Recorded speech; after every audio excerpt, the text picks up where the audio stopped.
আজকের মেনুতে চাঁদা মাছটাকে ভালো করে ভেজে নিয়েছি। এখানে পেঁয়াজটাকে লাল লাল করে ভেজে নেব, তারপর আদা রসুন লঙ্কা কাঁচা লঙ্কা বাটা সব দিয়ে ভালো করে ভেজে নিয়ে বেগুনটাকেও ভাজতে দিয়েছি। তার পাশে লঙ্কা গুঁড়ো হলুদ গুঁড়ো সব দিয়ে ভালো করে কষিয়ে নেব, নিয়ে প্রয়োজন মতন জল দিয়ে ধনেপাতা দিয়ে মাছ কটা দিয়ে চাপা দেবো। কেমন হচ্ছে রান্নাগুলো অবশ্যই কমেন্ট করে জানাবে, আর তোমাদের বেশি বেশি করে কমেন্ট করবে। সুন্দর সুন্দর কমেন্ট করার জন্য নতুন নতুন রান্না তোমাদের কাছে দেখাতে পারবো আমি। তারপরে শুটকি মাছ রান্না হয়েছে, শুটকি মাছ পেঁয়াজ শুটকি মাছ ও ধনেপাতার গোড়া দিয়ে ভালো করে মশলা দিয়ে ভেজে নেব। তেল দিয়ে ভাজা হয়ে গেলে এখানে সিম আর আলুটাকে আমি ভেজে তুলে রেখে দিয়েছি। প্রয়োজন মতন জল দিয়ে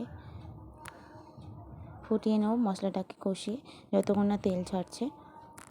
আর এখানে সিম আর আলুটা ভালো করে ভেজে রেখেছি, এটা দিয়ে একটু চাপা দিয়ে দেবো, দিয়ে নামিয়ে নেব। শুভ দুপুর, সবাই সুস্থ থেকো, হ্যাপি হোলি। কেমন আছো সবাই অবশ্যই জানিও। সবাই সুস্থ থেকো, ভালো থেকো, আর সাবধানে সব দোল খেলো।